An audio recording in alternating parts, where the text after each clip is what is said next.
Hey, good people, how you doing? David Taub here, co-creator of nextlevelguitar.com. How are you? Hope all is well, and I hope your guitar journeys are going famously. And today I'm going to continue on with our studies in the 2-5-1 jazzy rhythm progressions. Now, in the previous lesson, we talked all about the different variations of a 2-5-1, a very common progression in jazz music, right? And it's kind of like the 1-4-5 in blues, kind of the meat and the potatoes, right?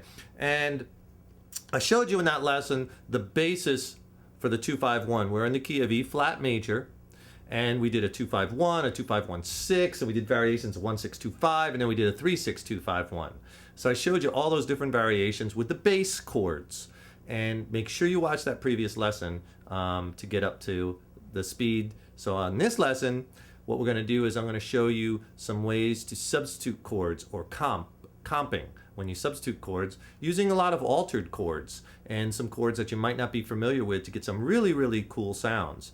So before we get rolling, if you'd like a free video lesson that's not on YouTube, along with a coinciding ebook, just click the link in the text box below this video, and we'll send you a free video lesson that you can't get on YouTube, and also a coinciding ebook that has over 21 scales diagrammed out, fretboard diagrams, written lessons, chord charts. It's a great reference book.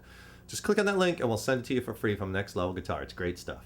Okay, so we're in the key of E flat major, right? Little something different. And our bass progression 2-5-1-6, we used an F minor 7. And you can see all these chords in the text box here, and we'll write out the little the chord lines so you can play them really quick and fast. To a B flat 7. Then we went to our E major 7, or our 1 chord. And then C minor 7. Then you can play the C minor 7 like this, kind of like barring with your first finger, or you can play it a little more jazzy style, like this, same chord. Some guys use their third and second fingers. Some guys use their first and second fingers. Whatever way you're comfortable. That's our bass progression. It'll sound like this. We just do it like with 4 hits on each chord.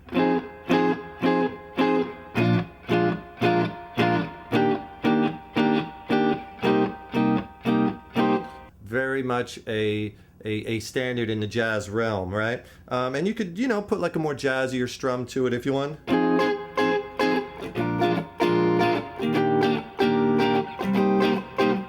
Right? If you want to, and you could kind of play around. You could kind of bounce off the root notes. And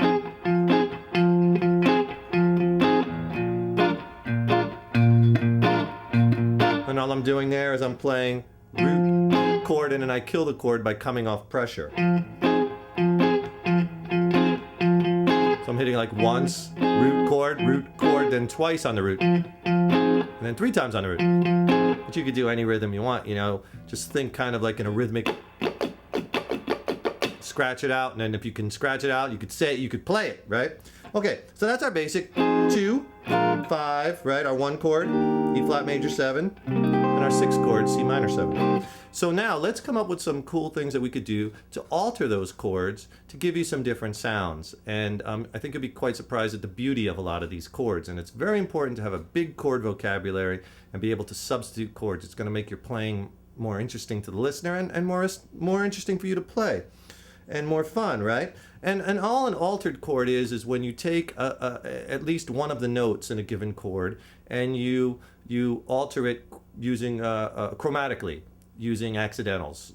So you're basically flattening a note or sharpening a note, accidental, sharp, or flat. So that when you hear a chord that's like a 7 sharp 9, or a flat 5, or a sharp 5, or a 7 sharp 9, those are all altered chords. It's taking that chord and you're altering at least one note in the chord up or down, a semitone, a half step. So instead of the F minor 7, let's come up with another chord we can use. Let's try this one. That's an F minor 9. You can see that chord right here. Really pretty chord because it has that 9th note added to it, the 9 in the key of F, which is G. And we're getting that G right there. And you can hear that's a very, very strong note in that chord. So we're going to play that F minor 9. Right? Don't play the low E or the high E. So instead of playing that B flat 7, I think in a previous lesson I showed you B flat 13. It's a little bit tricky to finger that chord. Check out the fingering. So if you want to try something that's a little easier to finger, let's try a B flat 7 with a sharp 5. Right? Sounds kind of cool. We're taking that note, sharpening the 5. So instead of the 7, which is kind of cool chord, the 13, sharp 5. But listen, when it comes from that F minor 9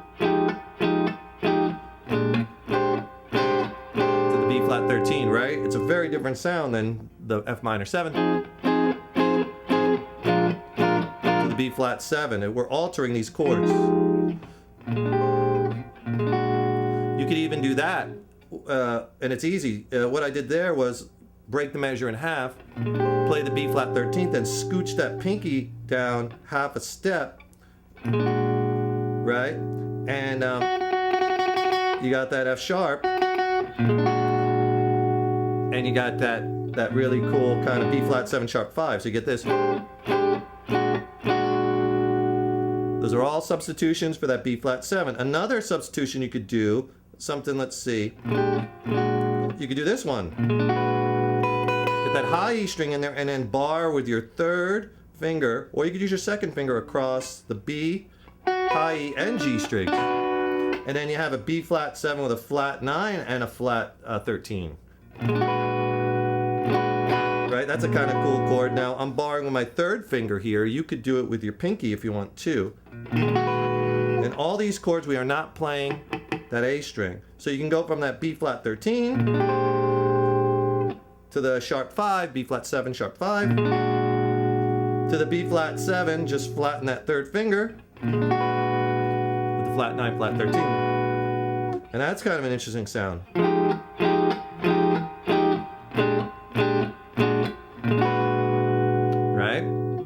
You could do any one of them for all 4 hits. Those are all substitutions or comps for that B flat 7th chord. Okay, so now you have a bunch of chords that you could substitute. For those two, let's move on. The E flat major 7th chord. Let's play a couple different things with that. How about if we play this chord, which I really like? That's a E flat 6/9. Has a 6th and a 9th in that chord, right? And you're going to bar with your first finger across. I actually bar across all the top 4 strings. And then add the E flat on the A string here, 6th fret. And with your third finger, you're going to play that F note. You get that 6/9, E flat 6/9 chord, which sounds nice coming off the 13th. For that sharp 5, B flat 7, sharp 5. And then you hit that, right? And then something a little bit out of the ordinary I like doing is I like playing, after that chord, this chord. And that's an E flat 9. You might, E flat, flat 9. You might be familiar with an E flat 9th chord, right? But going to that 9th chord doesn't sound to me as hip off of the B flat 13th or the other B flat comps we were doing. So where you're taking that 9th and you're flatting it. So we're getting the E note in there, right? So that chord looks like this, sounds like this. And it's an easy chord to go to from the 6/9 chord because all you do is you move that third finger up 1 string, up to the G string. So here again, and again, you could look at the fingerings here. Here's our E flat 6/9 and an E flat 9. Right? So if I play the minor 9, F minor 9,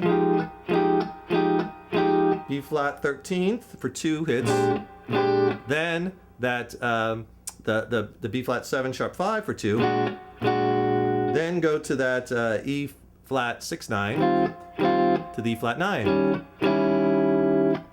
It's a mouthful, I know, but you'll get it. It's pretty simple, but check it out if I play those in time.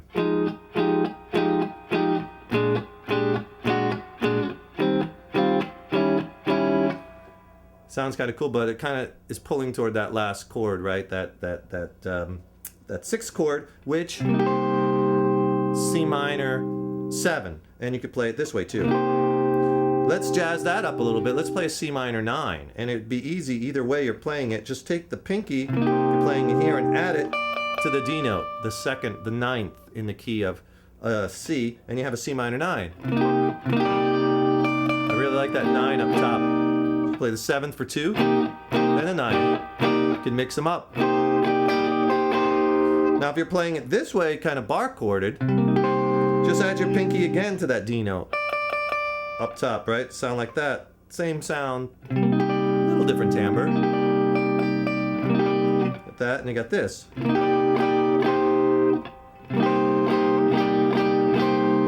Right? So that's a great substitution. That minor 9. Go one further, go with minor 11. Really cool sounding chord because that has that 11, or 4. The F in the key of C, our 4th, is an F, but we have to get the 11. You play it an octave up, you play it in the higher register, and we have C minor 11. So all those, C minor 7, C minor 9, C minor 11, you could comp all those. So let's try that. So let's try F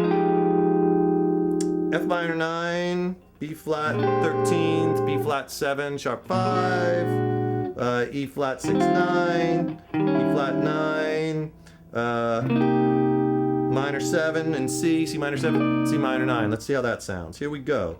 Again, we'll just do those, just a downstroke kind of 1, 2, quarter note kind of thing, just to practice it.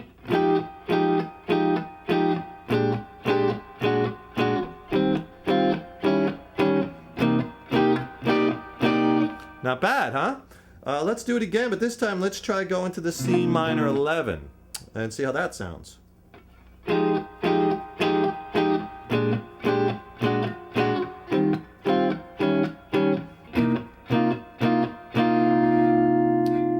Another cool sound. And like I was saying in the opening too, or like I was playing before, you could kind of jazz it up and, you know, do different strum patterns.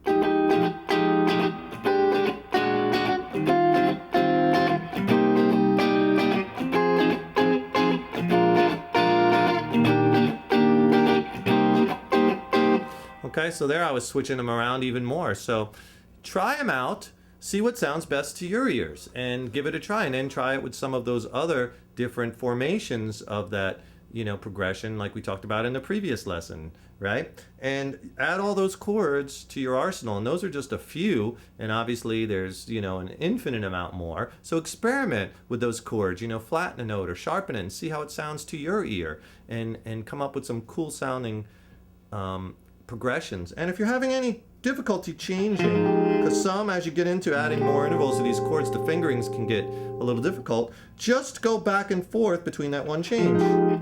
And just keep practicing it like that, you know, just back and forth.